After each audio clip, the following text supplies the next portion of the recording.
आज के मेहमान। अथ स्वागतम् शुभ स्वागतम् अथ स्वागतम् शुभ स्वागतम् आनन्द मङ्गल मङ्गलम् आनन्द मङ्गल मङ्गलम् हितप्रियं भारत भारतम् हितप्रियं भारत भारतम् स्वागतम् शुभ स्वागतम् अथ स्वागतम् शुभ स्वागतम्। दोस्तों, आज के मेहमान कार्यक्रम में जाने माने शायर शहरयार से बातचीत का दूसरा भाग हम आपको सुनवा रहे हैं। दोस्तों नमस्कार। आपको याद होगा पिछले सप्ताह हमारे मेहमान कार्यक्रम में आपसे मुखातिब थे जाने माने गीतकार और शायर शहरयार। बातों का सिलसिला इस जगह पर आकर खत्म हुआ था। तो शब्बेदारी में बड़ा मज़ा आता मुझे। मेरा फ़लसफ़ा ये है कि सोने के जितना वक्त है वो एक तरह से ज़ाया जाता है। मैं तो सिर्फ इतना सोचता हूँ कि और जाग सकूँ। मुझे अच्छा लगता है जागते हुए इस दुनिया को, जो है जागती आँखों से भी देखो दुनिया का, ख्वाबों का क्या है, वो शब आते हैं। आइए प्रोफेसर अखलाक मोहम्मद खां शहरयार से करें आगे की बातें। जिंदगी जब भी तेरी बाहों में लाती है हमें, ये ज़मीं चांद से बेहतर नजर आती है हमें, ये ज़मीं चांद से बेहतर नजर आती है हमें। शेर सब बात ये हो रही थी कि एक दौर था जहां पर नज्म का परचम आप लोगों ने बुलंद किया था, लेकिन आप कहते हैं कि गज़ल की अपनी एक सीमाएं होती हैं। जो बात गज़ल में पूरी नहीं कही जा सकती वो नज्म में कही जाती है। क्या आपको ये लगता है कि जो नज्म है वो पूरी तरह से जनता से कम्युनिकेट करने का एक अच्छा मीडियम है, या गज़ल के शेर लोगों को आसानी से याद होते हैं और कम्युनिकेट होते हैं? तो असल में हमारा जो है, हमारे सरूर साहब नक़ात थे, तो वो कहते थे और शायद है भी कि हमें मुसलसल परवाज़ की आदत नहीं है। तो हम दो बस जल्दी से समझा गया, तो दो मिसरों में बात होती, फ़ौरन आपने सुना, फ़ौरन दाद मिल गई, पढ़ने में भी सुनने में भी और याद करने में। लेकिन गज़ल पर मतलब नज़्म जो है उसको आपको 15 मिसरे हैं तो फिर एक बार पढ़ा आपने पहली रीडिंग में, तो आप किसी हद तक पहुँचे, फिर दोबारा पढ़ा आपने। तो ये हम इसमें इतने सीरियस हमारे पढ़ने वाले या सुनने वाले आमतौर से नहीं हैं, तो नज़्म पर तवज्जो ज़्यादा नहीं देते। यानी इकबाल जो बेसिकली नज़्म के शायर थे, उनकी गज़लों पर फैज़ का सबसे बड़ा कंट्रीब्यूशन उर्दू शायरी में जो कुछ भी है वो नज़्म में है जी। गज़ल में कोई उन्होंने ऐसी बात नहीं कही है जिसको आप कहते हैं वो सारे वही इस्तारे और शेख साहब से रस्मरार न की शुक्र है ज़िंदगी से, या मतलब शराब का जिक्र, या वो तमाम चीज़ें, ज़्यादातर गज़लें उनकी बड़ी रस्मी और रिवायती हैं। लेकिन नज़्म भी आओ के गुलशन में कर आप ठीक है लेकिन फैज़ उस पर उसकी वजह से ज़िंदा नहीं रहे जी। उनका सारा कंट्रीब्यूशन जो है नज़्म में है। तो अब वो नज़्म भी गाई। देखिए नैयरा नूर ने तो उनकी ऐसी नज़्म क्लर्कों के नाम का, तांगे वालों के नाम, और सुनिए साहब तो मज़ा आता है, या आके वाबस्ता है हुस्न की यादें तुझसे तुम्हारी नज़्में। तो बस वो हम लोगों ने बाज़ टैबूज़ हमारे बने हुए हैं कि साहब नज़्म नहीं गाई जा सकती। नज़्म ये चांद तारों का बन, ये जो मखदूम की नज़्म है वो आपके एक चमेली के मडवे तले जी, दो बदन प्यार की आग में जल गए, ये खुद मखदूम अपनी आज़ाद नज़्मों को तरन्नुम से पढ़ते थे। वो इतना खूबसूरत तरन्नुम था उनका, इतनी अच्छी लगती थी वो।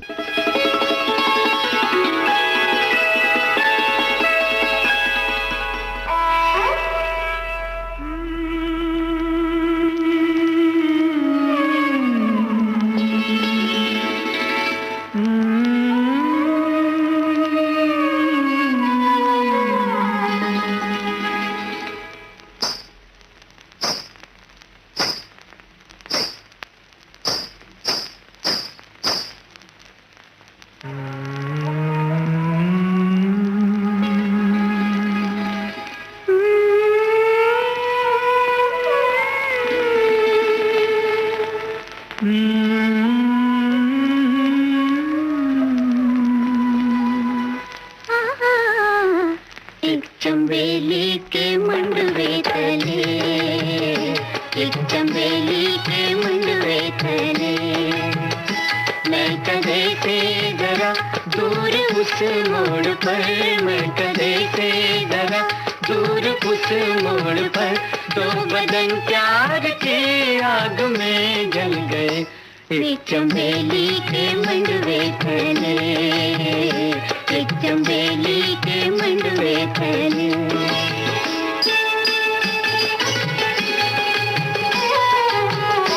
प्यार हर पे वफा, प्यार उनका खुदा, प्यार हर पे वफा, प्यार उनका खुदा, प्यार उनकी चिता।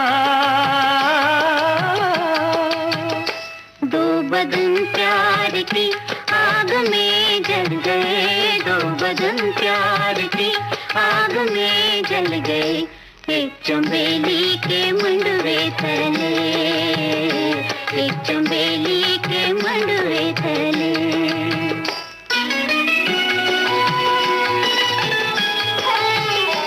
ओस में भीगते चांदनी में नहाते हुए, ओस में भीगते चांदनी में नहाते हुए, जैसे दो ताजा दम फूल पिछले पहर, जैसे दो ताजा दम फूल पिछले पहर, ठंडी ठंडी सब करो चमन की हवा, ठंडी ठंडी सब करो चमन की हवा, सर पे मातम हुई, सर पे मातम हुई, सर पे मातम हुई। काली काली लटों से लिपट गर्म रुखसार पर एक पल के लिए रुक गई, दो बदन प्यार की आग में जल गए, दो बदन प्यार की आग में जल गए, एक चंबेली के मंडवे तले, एक चंबेली के मंडवे तले।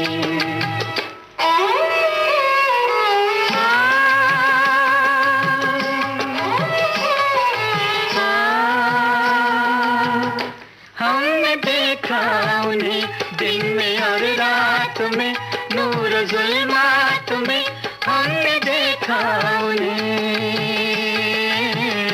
हमने देखा उन्हें दिन में और रात में, नूर जुल्मात में, मस्जिदों के मीनारों ने देखा उन्हें,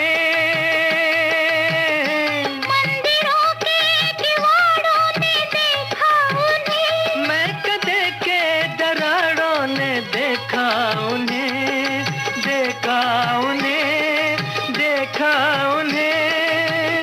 दो बदन प्यार की आग में जल गए, दो बदन प्यार की आग में जल गए, एक चंबेली के मंडवे तले, एक चंबेली के मंडवे तले।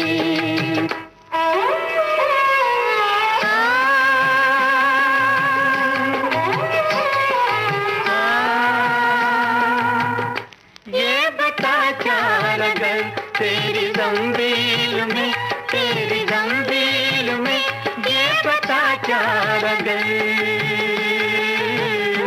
ये बता क्या गए, तेरी जंजील में, तेरी जंजील में, नुस्खे की मियाए मोहब्बत भी है,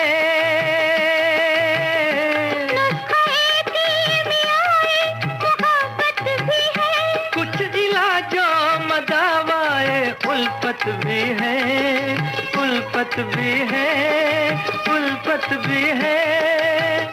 दो बदन प्यार की आग में जल गए, दो बदन प्यार की आग में जल गए, एक चंबेली के मंडवे तले, एक चंबेली के मंडवे तले।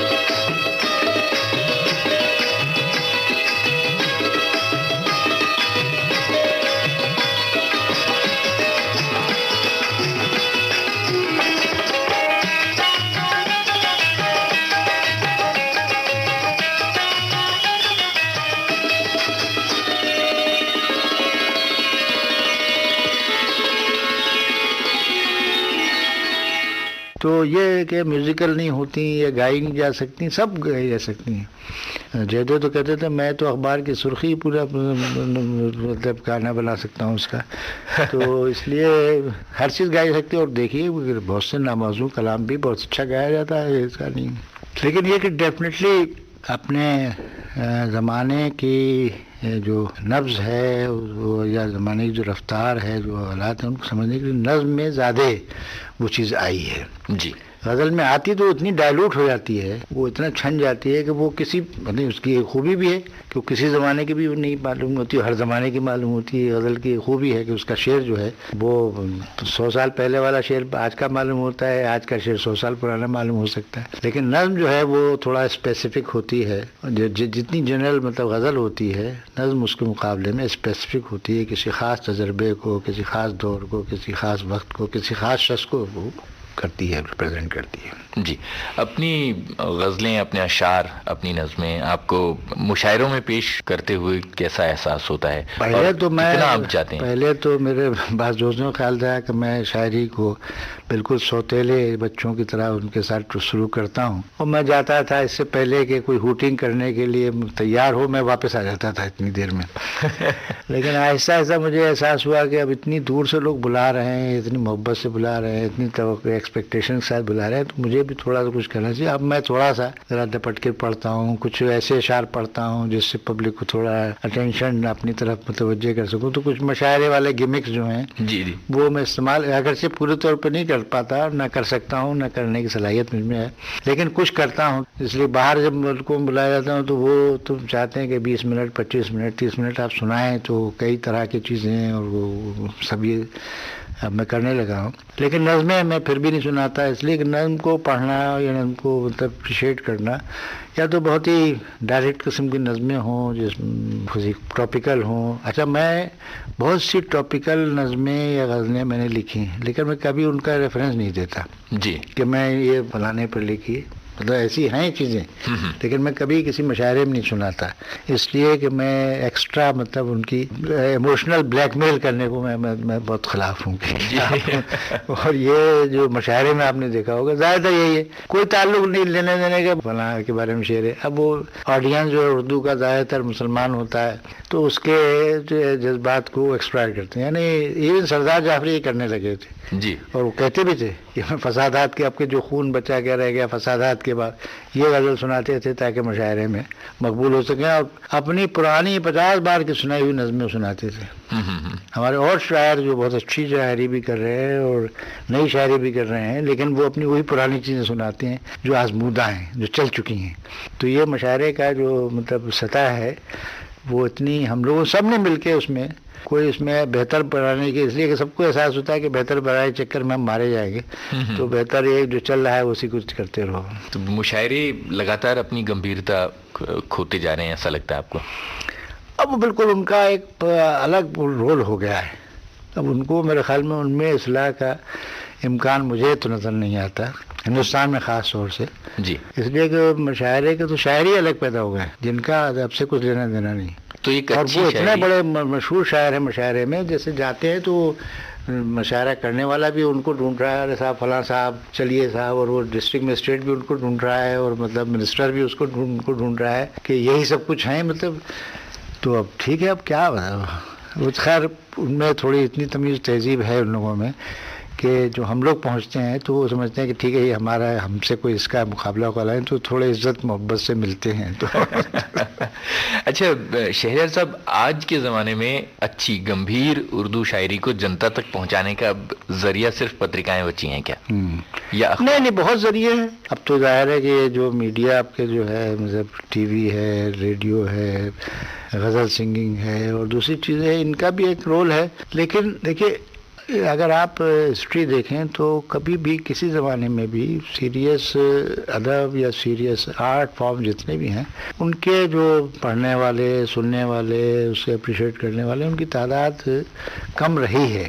तो पॉपुलेशन वाइज अगर आप देखें तो अब भी वो लोग मौजूद हैं जो जिनकी ज़िंदगी में अदब का कोई रोल है या शायरी का कोई रोल है या म्यूज़िक का कोई रोल है, और वो उसी तरह से सुना भी जाता है, पढ़ा भी जाता है, और ऐसा नहीं है कि अच्छी चीज़ और नई चीज़ और अलग चीज़ जो है आज भी पसंद की जाती है।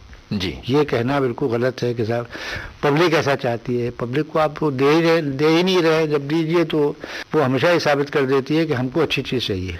पॉलिटिकल सतह पर भी यही करती है, वो मतलब फिल्म की सतह पर भी यही करती है। कौन सी फिल्म चलती है थोड़ी सी अलग हटी हुई हो, थोड़ी सी भी अलग हटी होती है, चाहे किसी सतह पर, कहानी की सतह पर, गानों की सतह पर, तो वो उसको कितना पब्लिक अप्रिशिएट करती है।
में परोजों के परवाने हजारों हैं, परवाने हजारों हैं, इन आँखों की मस्ती के मस्ताने हजारों हैं, इन आँखों से वाबस्ता अफसाने हजारों हैं, अफसाने हजारों हैं, इन आँखों की मस्ती के।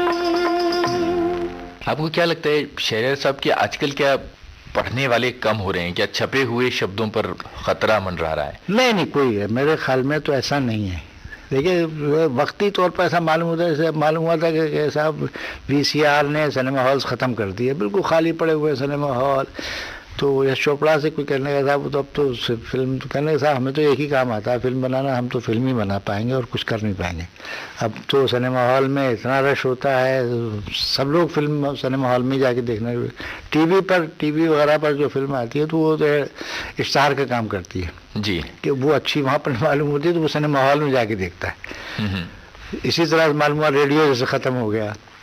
अब रेडियो जो है वो इतना है कि आप टैक्सीज़ में कैसेट नहीं चलता फिल्म वाला, आप लोगों के मतलब जो FM के जो चैनल्स हैं, जो प्राइवेट चैनल्स हुए हैं वो सुने जाते हैं, तो उसमें न्यूज़ भी सुन रहे हैं, गाना भी सुन रहे हैं, सब कुछ।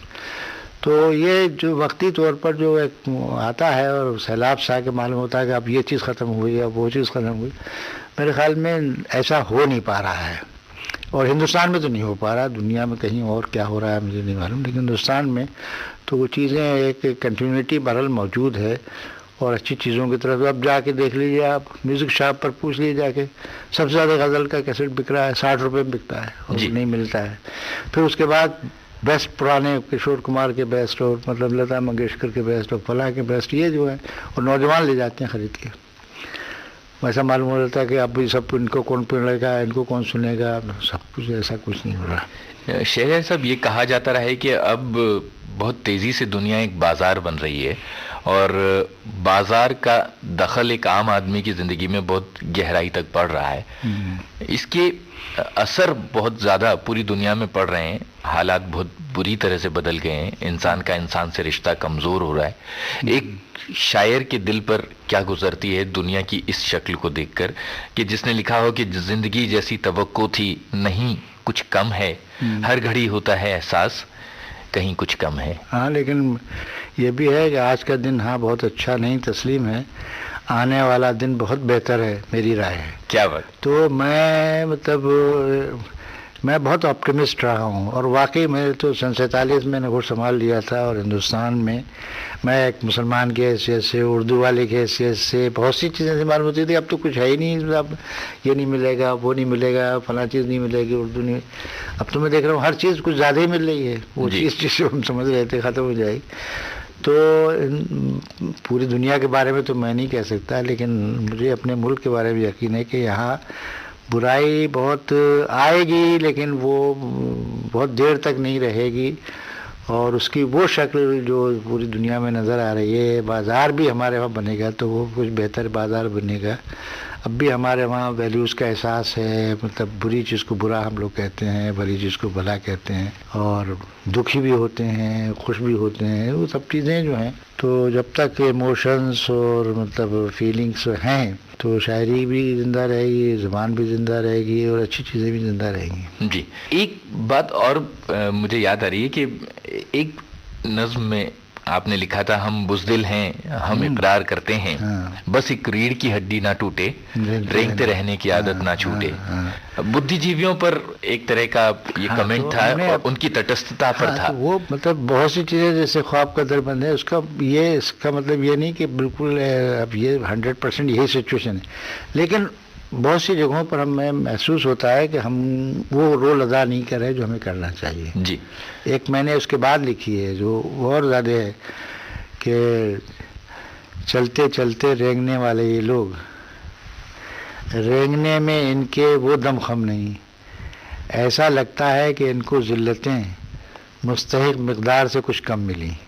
तो मतलब ये कि हर तरह के लोग हैं, मतलब तो रेंगने भी लगते हैं, हम सब कुछ करते हैं, लेकिन जिनको मतलब यानी होता नहीं, जिनके रिएक्शंस या प्रोटेस्ट से बहुत बड़ा फर्क पड़ सकता है, वो किसी न किसी वजह से मतलब हमारे वहाँ प्रोटेस्ट की और डिसेंट की और डिस्टेब्लिशमेंट से दूर रहने की एज बहुत कम है हमारे वहाँ। 40-45 के बाद फिर पार्ट बनना शुरू होता है जी, और वो जितना भी उसने खोया है अपने, आग बुझने लगती है। वो आप जो खोया है उसको फिर वो मैं सूद के वसूल करना शुरू करता है और फिर वो उसका हिस्सा बन जाता है। तो खासे लोग जो हैं वो एस्टेब्लिशमेंट का हिस्सा बन गए और वही सब किया करने लगे जो और लोग करते थे, लेकिन साथ साथ वो दूसरे लोग भी पैदा होते जा रहे हैं जो डिफाई करते हैं, जो प्रोटेस्ट करते हैं, जो मतलब डिसेंट करते हैं। तो ये सिलसिला दोनों सतह पर है, जिनसे हम एक्सपेक्ट करते हैं वो नहीं कर रहे हैं, जिनकी बात जो करते हैं उनकी वो उतनी मतलब फोर्सफुल नहीं होती कि भाई अब इरफान हबीब अगर कहीं पे कुछ कहते हैं तो उसका एक इम्पैक्ट होता है जी, और उसके उनके बाद की नस्ल का, तो अगर वो ना करे तो ज़ाहिर दुख होता है कि साहब इस मामले में उनको कुछ प्रोटेस्ट करना चाहिए या फलां को करना चाहिए। तो ऐसा नहीं है कि बुद्धिजीवी, मतलब ये तो मैं होता ना एक्सट्रीम, कभी कभी गुस्सा आता है कि साहब ये नहीं कर रहे हैं तो दुख हो रहा है, तो उसको एग्जैक्ट और लिटरल मानों में नहीं लेना चाहिए। जैसे मजरू साहब ने जब मेरा वो ख्वाब का दर बंद है कि नहीं साहब ये क्या ख्वाब का दर बंद कर दिया आपने, मैंने कहा नहीं, मैं तो इस पर दुखी हो रहा हूँ कि ख्वाब का दर बंद है। यानी मुझे उसने रात ने कि क्या कि सब कुछ मैं दे रहा हूँ, बस ख्वाब देखना बंद कर दो, अब ख्वाब का दरवाज़ा बंद हो गया जी, तुम पर, अब ख्वाब का दरवाज़ा। तो ये मैं दुख के साथ कह रहा हूँ, ये मैं खुशी के साथ नहीं कह रहा हूँ, इसमें मेरे दुख है जी। तो दोनों चीज़ें मौजूद हैं। तो हमें तो अगर ज़िंदा रहना है तो पॉजिटिव एस्पेक्ट पे देखिए, हर चीज़ के दोनों पहलू रहे हैं कि तो मतलब बुराई के ख़िलाफ़ कुल मिला के लोग हैं जी, और अच्छाई चाहते हैं और बेहतरी चाहते हैं। और इस मुल्क में देखिए इलेक्शंस होते हैं, इलेक्शंस में देख लीजिए आप, ऐसा मानो जैसे अंधेरा हो गया, फिर मानो रोशनी हो गई, फिर अंधेरा हो, तो ये तो चलता रहेगा, ये सिलसिला जो है हमेशा चलता रहेगा, यहाँ भी चलता रहेगा उसमें। लेकिन दिल में सबके यहाँ पर जो है बेसिक ख्वाहिश यही है कि हमारा मुल्क जो है वो इंसानियत का लंबरदार रहे, अच्छी चीज़ों की तरफ जाए और ऐसा माशरा रहे जो को एग्जिस्टेंस का, इंटीग्रेशन का इनका नमूना पेश करे। जी, आगे बढ़ने से पहले एक गीत सुन लिया जाए शहरयार साहब। अब मैं अपना ही चाहता हूँ कि वो सुना दीजिए आप। उमराव जान में जो है ये क्या जगह है दोस्तों, ये कौन सा दयार है। जी ज़रूर।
शर्मसार है। ये क्या जगह है दोस्तों, ये कौन सा दयार है, ये कौन सा दयार है।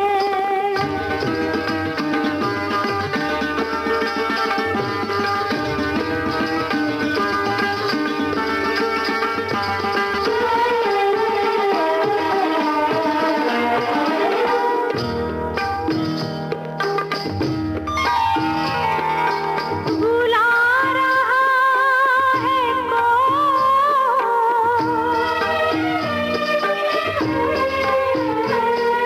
बुला रहा है कौन मुझको चिलमरों के उस तरफ। मेरे लिए भी क्या कोई, मेरे लिए भी क्या कोई उदास बेकरार है, उदास बेकरार है। ये क्या जगह है दोस्तों, ये कौन सा दयार है, ये कौन सा दयार है। शायरी के अलावा आपके क्या शौक रहे हैं जिंदगी में? अरे साहब, मेरे शौक तो मतलब मैं ताश बहुत खेलता हूँ। वाह। तो विविध भारती और ताश खेलने में ज़्यादा वक्त गुजरता है जी। और अखबार और टीवी और तमाम चीज़ें। जी। तो मुझे ताश खेलने का बहुत शौक है। मैं कुकिंग करता हूँ, खाना पकाने का भी शौक है मुझे। क्या कुछ खास पकाते हैं? हाँ, मैं बहुत अच्छा बनाता हूँ। बात चीज़ें, बात डिशेस जो है मेरी बड़ी पसंद की जाती हैं। मिसाल के लिए? मतलब स्टू बहुत अच्छा बनाता हूँ मैं, और शिमला मिर्च और कीमा वगैरह ये बहुत अच्छा बनाता हूँ। जी। कीमे का स्टू बहुत अच्छा बनाता हूँ। तो मतलब कई प्रिपरेशन जिसमें ज़्यादा मेहनत नहीं करनी पड़ती, वो मैं बहुत अच्छी बना लेता हूँ। जी। एक ज़माने में आप हॉकी के खिलाड़ी रहे। जी, मैं बहुत, अब भी मुझे स्पोर्ट्स से बड़ी दिलचस्पी है। मैं हॉकी खुद खेलता था। जब मैं अपनी खेलने काबिल नहीं रहा, मैंने अपने बेटे को, मेरा बेटा बहुत बड़ा वाला बेटा जो है हॉकी, वो यूनिवर्सिटी का मतलब इंटरवर्सिटीज़ में वो खेला वो, और अब वो चूँकि नौकर हो गया है दुबई में, तो वो गोल्फ खेलता है, और गोल्फ में दुबई का वो यूएई का चैंपियन है, और यूएई की टीम में जाके दूसरी के टूर्नामेंट्स वगैरह खेलता है। जी। स्पोर्ट्स से मुझे बहुत दिलचस्पी है, और मैंने अपने बच्चों को स्पोर्ट्स में या म्यूजिक में, इनमें तमाम चीज़ों में इन्वॉल्व किया हमेशा। हॉकी का एक दौर था भारत का, आपने हाँ, अच्छा खासा दौर हमारा देखा पूरा है। मुल्क ही मतलब उसको इतना गैर अहम समझता है कि अब हर आदमी क्रिकेटर हो गया। वो तो क्रिकेट जो है वो रक्षे वाला भी उसी तरह अप्रिशिएट करता है जिस तरह से समझ, जिनको बल्ला पकड़ना नहीं आता वो कहते हैं ये देखो गलत खेला और उसने ऐसा कर दिया और उसने वैसा कर दिया। अब लंबे अरसे तक शहरयार साहब बच्चों को पढ़ाते रहे हैं, यूनिवर्सिटी से जुड़े रहे हैं, तो नई पीढ़ी से लगातार आपका ताल्लुक रहा है। कैसी उम्मीदें हैं और कैसी है हमारी नई पीढ़ी, क्या नजरिया है आपका? आप देखिए, बहुत सी चीज़ें आप देखिए कि नौजवान जो हैं, एक तो बहुत सख्त कंपटीशन हो गया है, उसका उनको एहसास है, और पढ़ाई में जितना बच्चे तवज्जो देते हैं, और 70% और 75% आने पर उदास हो रहते हैं, वो 80%। और मैं तो अपने बच्चों को जानता हूँ, मैंने बच्चों से कह दिया भाई तुम जो कंडीशंस हैं वो तो मैं प्रोवाइड कर सकता हूँ, लेकिन बकिया तो तुम्हें खुद करना है। तो कॉम्पीट करने का लोगों में जज्बा है। फिर आप देखिए कि सिविल सर्विसेज की तरफ जाने से वो गुरेज करने लगे हैं, सरकारी नौकरियों से वो गुरेज करने लगे हैं, और प्राइवेट फर्म्स को में जाते हैं जहां मेहनत करने से उनको ज़ाहिर बहुत पैसा मिलता है। वो रिश्वत लेना या तमाम मतलब दूसरे तरीक़ों से वो पैसा नहीं लेना चाहते।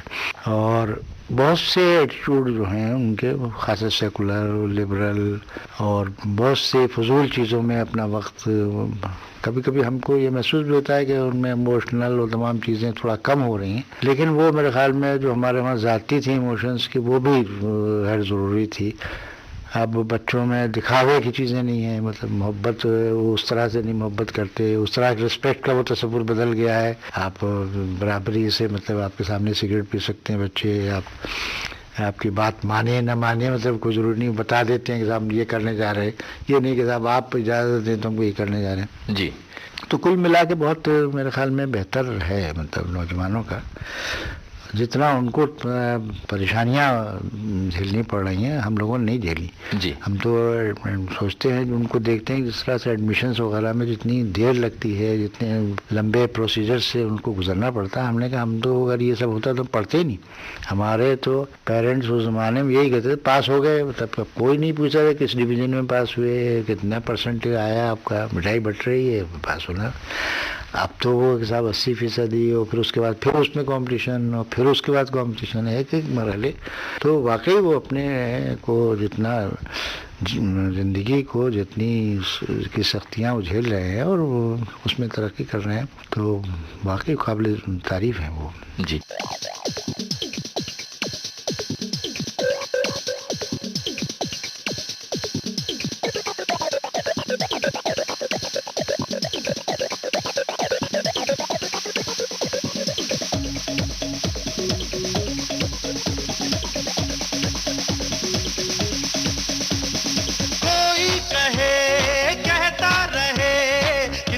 भी हमको दीवाना, कोई कहे कहता रहे कितना भी हमको दीवाना, हम लोगों की ठोकर में है ये जमाना।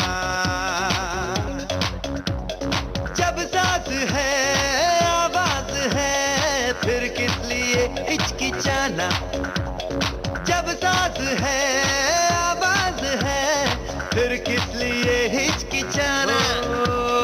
गाएंगे हम अपने दिलों का तराना,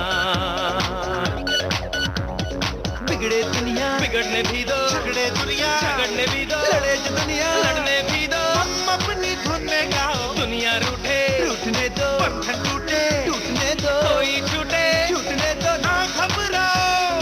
हम है नए अंदाज क्यों हो पुराना, हम है नए अंदाज क्यों हो पुराना।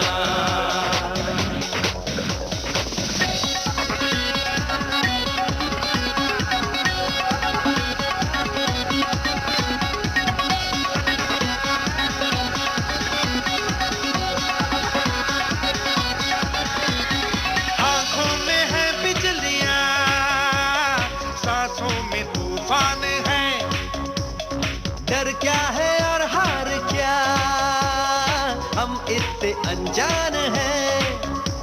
हमारे लिए ही तो है आसमान और जमीन, सितारे भी हम तोड़ लेंगे हमें है यकीन। अंबर से है आगे हमारा ठिकाना, हम है नए अंदाज क्यों हो पुराना।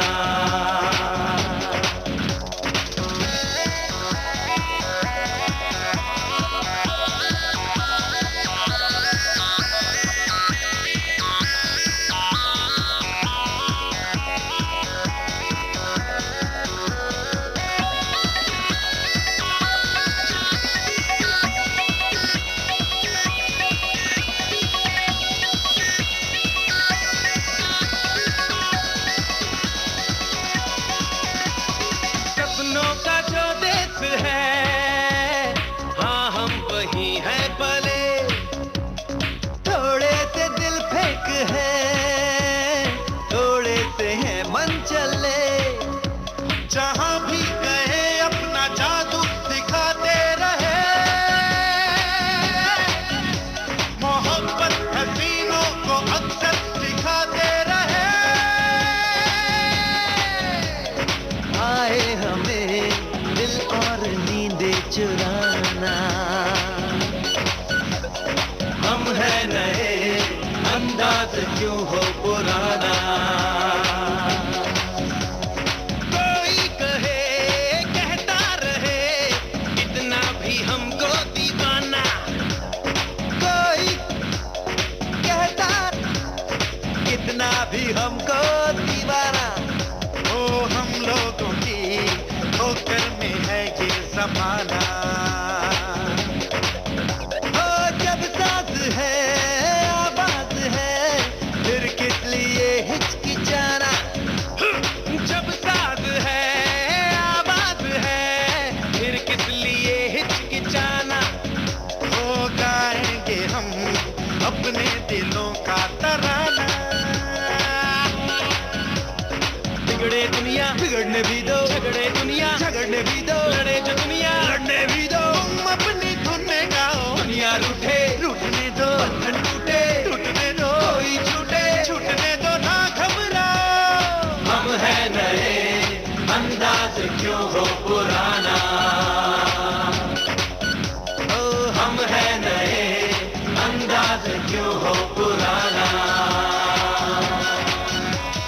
हम हैं नए, अंदाज क्यों हो पुराना। हम हैं नए, अंदाज क्यों हो पुराना।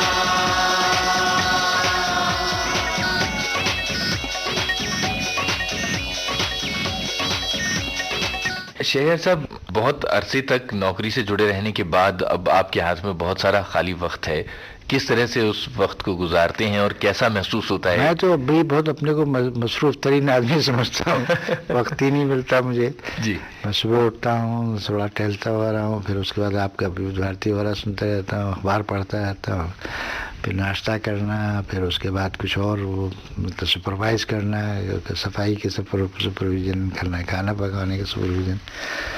तो मुझे वक्त पहले भी मैं नौकरी में भी जैसे होता है, मैं चेयरमैन भी मैं हुआ, लेकिन मैं वक्त यूनिवर्सिटी में उतना ही गुजारता था जितना गुजारना ज़रूरी था जी। बकिया घर अपने आ जाता था। तो मैं मतलब उस तरह की एक्टिविटीज़ में जो गैर ज़रूरी है उसमें बहुत कम दिलचस्पी लेता हूँ। यूनिवर्सिटी, अब मैं यूनिवर्सिटी छोड़ दी तो अब यूनिवर्सिटी से मेरा कुछ लेना देना नहीं है। यूनिवर्सिटी में क्या हो रहा है तो अखबार से मुझे मालूम होता है कि क्या हो रहा है यूनिवर्सिटी में, क्या नहीं हो रहा है। तो मैं बहुत मुतमईन हूँ। और ये अलबत्ता मुझे महसूस होता है कि जितना मैं नौकरी के ज़माने में लिख रहा था उससे शायद मैं कम लिख रहा हूँ अब, जबकि वक्त मेरे पास बहुत ज़्यादा है।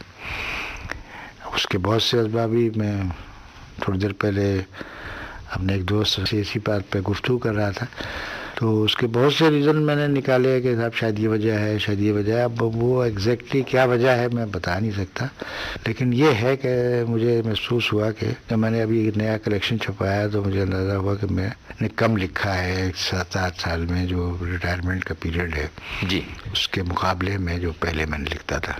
तो वक्त तो मेरे पास ज़्यादा नहीं है।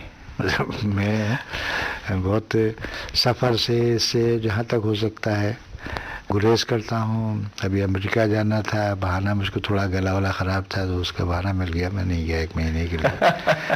तो मेरे दोस्त मुझसे कहते हैं तुम रिजर्वेशन इसीलिए कराते हो कि कैंसिल कराते रहो। तो मैं काफ़ी रिजर्वेशन करा के कैंसिल कराता है, तो काफ़ी लोग मुझसे मायूस हो गए हैं। तो बाज़ जगहों में सिर्फ इसलिए चले जाता हूँ कि बिल्कुल बुलाना बंद ना हो जाऊँ। तो जी, आज की उर्दू शायरी को लेकर आपका कैसा नज़रिया है? किस तरह की नई पौध आ रही है और वो कितनी सीरियस है अपने काम के लिए? बस वही चीज़ कम है। मतलब ज़हीन लोग हैं, अच्छे शेर कहते हैं, लेकिन सीरियस उतने मेरे जो नुक्ता नज़र से नहीं है जितना होना चाहिए उनको। वो कुछ जैसे कैजुअल अंदाज थोड़ा सा है उनके अपने आर्ट की तरफ। और ये मैं देख रहा हूँ नौजवानों में, तो इस तरह की जो एक्टिविटीज़ हैं, जो स्पोर्ट्स की हैं या कल्चरल एक्टिविटीज़ हैं, लिटरेरी एक्टिविटीज़ हैं, उनकी तरफ थोड़ा सा उतना सीरियस एटीट्यूड नहीं है जितना मेरे ख्याल में होना चाहिए जी। तो यही कमी है, उसकी वजह से वो उन लोगों को वो रिजल्ट्स नहीं मिलते जो मतलब चाहते ये है कि लिखें। जैसे होता ना कि आदमी को होते हैं कि भाई अब पसंद किया जा रहा है, थोड़ा हो रही है, थोड़ा वेल मतलब उनका रिकग्निशन हो रहा है, तो उसके लिए जितनी मेहनत मैं तवक्को करता हूँ करना चाहिए उतनी मेहनत करते नहीं और रिजल्ट्स वो निकलते नहीं, तो फिर ज़ाहिर है थोड़ा सा डिसहार्टेंड भी होते हैं, थोड़ा फ्रस्ट्रेटेड भी होते हैं, और जो बहुत मजबूत नहीं है वो छोड़ देते हैं सब ये सिलसिला। जी। इसलिए कि इसमें स्ट्रगल करना मतलब ये बड़ा मुश्किल होता है रिकग्निशन, मतलब अदब वगैरह में ये किसी भी मतलब जिनकी अपनी ट्रेडिशन हो, जिसमें मतलब ये हमारे वहाँ इतना बड़ा सरमाया है उर्दू शायरी का कि इसमें कोई अपने जगह बना लेना बड़ा कोई आसान काम नहीं है जी। जब तक कि आप मनवा ना ले लोगों से। तो उसके लिए मेहनत करनी पड़ती है, अब लिखना पड़ता है, बहुत ज़्यादा लिखना पड़ता है। अब उतना नहीं करते लोग जी। मेरा अपना ये इम्प्रेशन है। वैसे जाहिर है कि मैं मायूस नहीं हूँ, अच्छा लिखते हैं जो लिखते हैं। चलने से पहले अगर आपको एतराज़ ना हो तो आप अपने ताज़ा अशार अपने सुनने वालों को तक पहुँचाएंगे। मैं एक गज़ल सुना देता हूँ, ये मेरे नए कलेक्शन में है। जी, इरशाद। दिल में तूफ़ान है और आँखों में तुग़यानी है, दिल में तूफ़ान है और आँखों में तुग़यानी है, ज़िंदगी हमने मगर हार नहीं मानी है। वाह। दिल में तूफ़ान है और आँखों में तुग़यानी है, ज़िंदगी हमने मगर हार नहीं मानी है, गमज़दा वो भी हैं दुश्वार है मरना जिनको, गमज़दा वो भी हैं दुश्वार है मरना जिनको, वो भी शाकी हैं जिन्हें जीने की आसानी है। क्या बात है। वो भी शाकी हैं जिन्हें जीने की आसानी है, दूर तक रेत का तपता हुआ सहरा था जहाँ, दूर तक रेत का तपता हुआ सहरा था जहाँ, प्यास का किसकी करिश्मा है वहाँ पानी है। क्या बात है। दूर तक रेत का तपता हुआ सहरा था जहाँ, प्यास का किसकी करिश्मा है वहाँ पानी है, जस्तजू तेरे अलावा भी किसी की है हमें, जस्तजू तेरे अलावा भी किसी की है हमें, जैसे दुनिया में कहीं कोई तेरा सानी है, जैसे दुनिया में कहीं कोई तेरा सानी है, इस नतीजे पे पहुँचते हैं सभी आखिर में, इस नतीजे पे पहुंचते हैं सभी आखिर में, इस नतीजे पे पहुँचते हैं सभी आखिर में, हासिले सैरे जहाँ कुछ नहीं हैरानी है। क्या बात है, क्या बात है। इस नतीजे पे पहुँचते हैं सभी आखिर में, हासिले सैरे जहाँ कुछ नहीं हैरानी है, ज़िंदगी हमने मगर हार नहीं मानी। आखिरी शेर से धोखा हो सकता है कि कुछ पेसिमिस्टिक है, लेकिन वो पेसिमिस्टिक नहीं, हैरानी ही तो असली ज़िंदगी है। जी। बहुत अच्छा लगा शहरयार साहब, हम बड़े खुशनसीब हैं कि आप हमारे स्टूडियो में आए। इससे ज़्यादा अच्छा लगा, इसलिए भी अच्छा लगा कि मैं बहुत सी बातें शेयर करना चाहता हूँ उन लोगों से जो मुझे पसंद करते हैं या जिनके पसंद को मैं बहुत अहमियत देता हूँ, उन तक आपके ज़रिए से मुझे पहुँचने का मौका मिलेगा, और मेरे बारे में बहुत सी गलतफहमियाँ या बदगुमानियाँ जो हैं लोगों की दूर हो जाएंगी, और मैं आज किस तरह सोच रहा हूँ ये भी लोगों को मालूम हो जाएगा। इसके लिए आपका बहुत बहुत शुक्रिया। जी शहरयार साहब, आप ही का शेर है कि वक्त को क्यों भला बुरा कहिए, तुझको होना ही था जुदा हमसे। जी। अब वक्त को भला बुरा नहीं कह सकते हम, प्रोग्राम को भी ख़त्म होना था और आपको भी हमसे रुखसत होना ही था। बहुत बहुत शुक्रिया आप विविध भारती के स्टूडियो में। एक शेर मैं पढ़ता हुआ जाऊंगा आप लोगों से मिलकर या जो सामने सुनने वाले हैं। इरशाद। तुमसे मिलते न हम तो लगता है, तुमसे मिलते न हम तो लगता है, जिंदगी में बड़ी कमी रहती। क्या बात है, क्या बात है, बहुत बहुत शुक्रिया।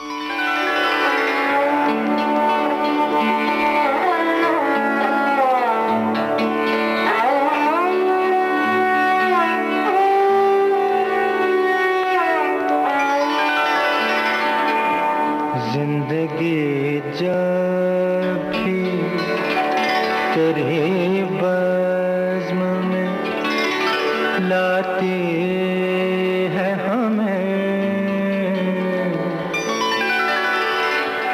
जिंदगी जब भी तेरे बज़्म में लाती है हमें, ये ज़मीं चांद से बेहतर नजर आती है हमें, ये ज़मीं चांद से बेहतर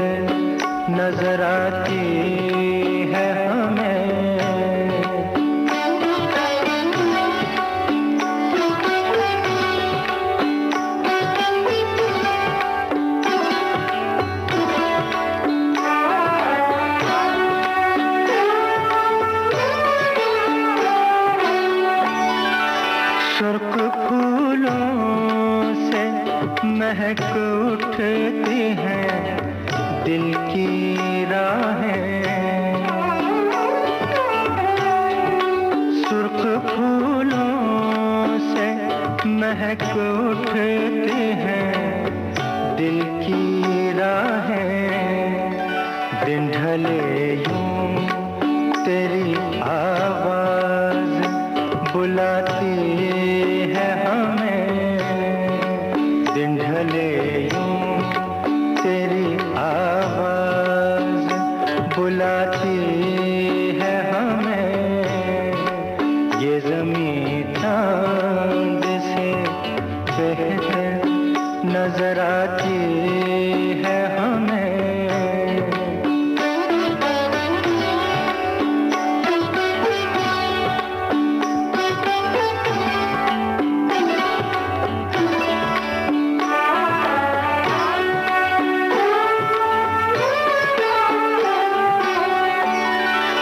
याद तेरी कभी दस्तक कभी सरगोशी से,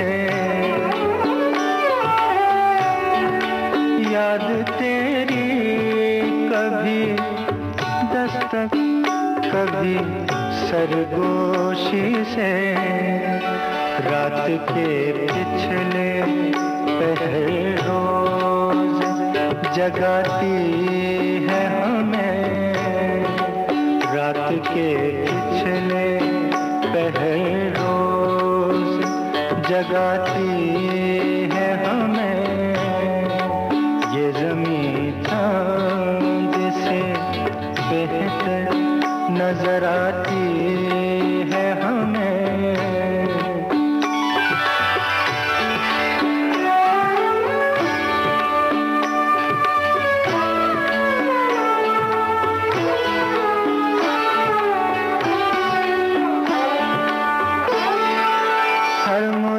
मुलाकात का अंजाम जुदाई क्यों है,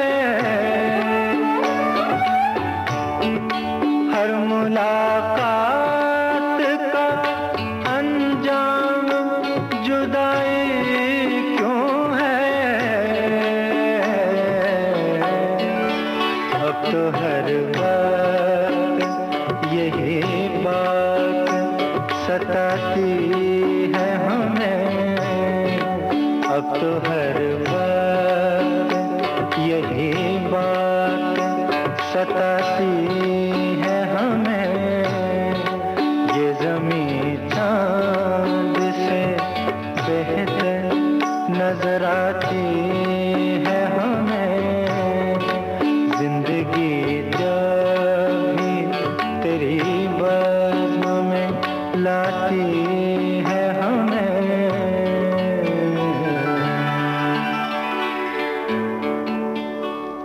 जाने माने शायर शहरयार से यूनुस खान की बातचीत का ये था दूसरा और अंतिम भाग।